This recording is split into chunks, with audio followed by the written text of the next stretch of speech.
има представување на барањата. Да. И после тоа ќе имаме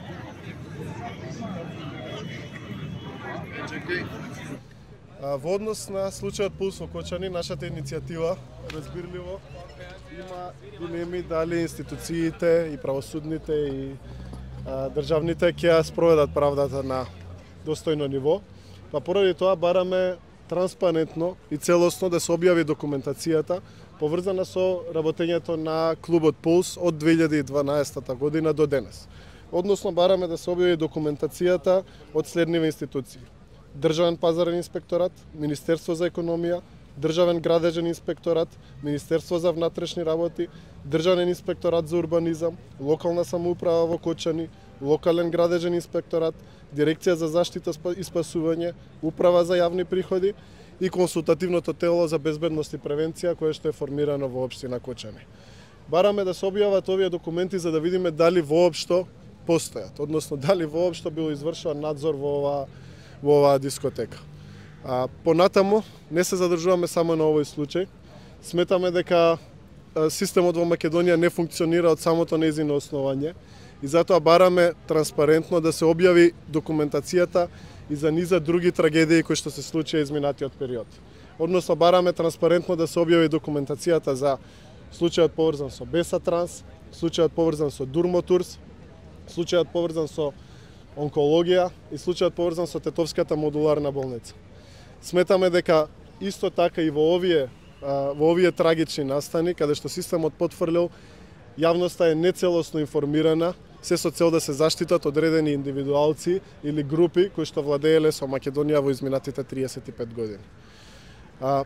Понатаму, во однос на одговорноста, бараме исто така одговорност да превземат, не кривична, меѓутоа морална одговорност да превземе и приватниот сектор.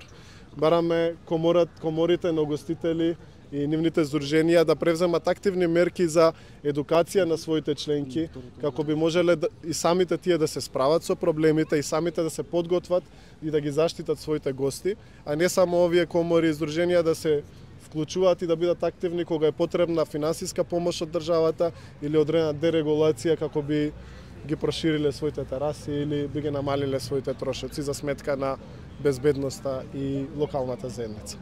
Како верувам и сите останати сме фрустрирани од неактивноста на нашето собрание, не само во овие 2 недели, туку во текот на целиот наш животен век.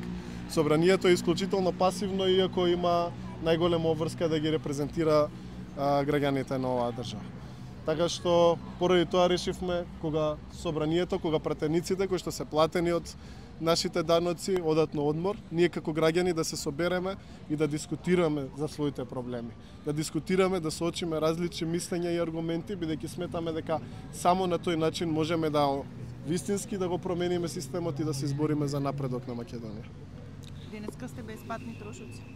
Да, беспатни трошоци и без било какви други трошоци. Ние сметаме дека политичките партии имаат партиски и институционални механизми да се борат доколку вистински сакаат да го променат системот. Со обични соопштенија и изјави од страна на политичарите ги третираме како гол популизам кој што има за цел да ги приближи граѓаните кон својата политичка опција. Бараме од нив активно да работат и да допринесуваат за промена на општеството во рамки на механизмите кои што ги имаат. Изјави и соопштенија се ништо повеќе од голпопулизам. Така што мислам дека со ова јасно кажуваме дека ние не сме со политичките партии, не веруваме дека политичките партии вистински се залагаат во моментов за суштествена промена и бараме од нив и ги притискаме да почнат да го прават тоа бидејќи граѓаните се незадоволни. За вашата поврзаност со некој од партиите? Мислам дека соопштението јасно кажува дека не сме поврзани со ниту една политичка партија. И уште статусот само на сестрата на Фросина, претпоставам го имате видено, коментар за тоа? Да, го имаме видено.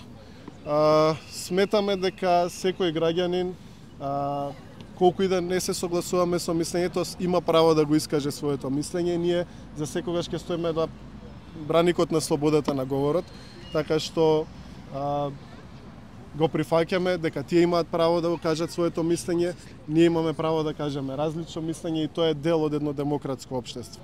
Во однос на обвинувањата дека ние сме сакале да злоупотребиме нечива смрт, ние како иницијатива точно е дека настанавме после сообраќајната несреќа на Партизанска во која трагично загина Фросина Кулакова. Тоа беше поводот кој што не собра како граѓани, меѓутоа причината е нефункционалниот систем кој што 35 години не гуши, не убива и не ни го ограничува нашиот потенцијал да се развиваме како граѓани и да напредуваме.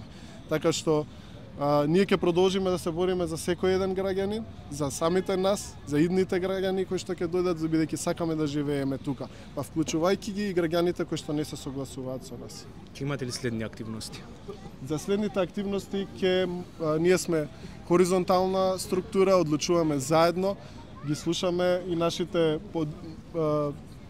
сограѓани кои се нивните ставови. Откако ќе заврши ова собрание, ќе се собереме и заеднички ќе донесеме одлука за следните активности.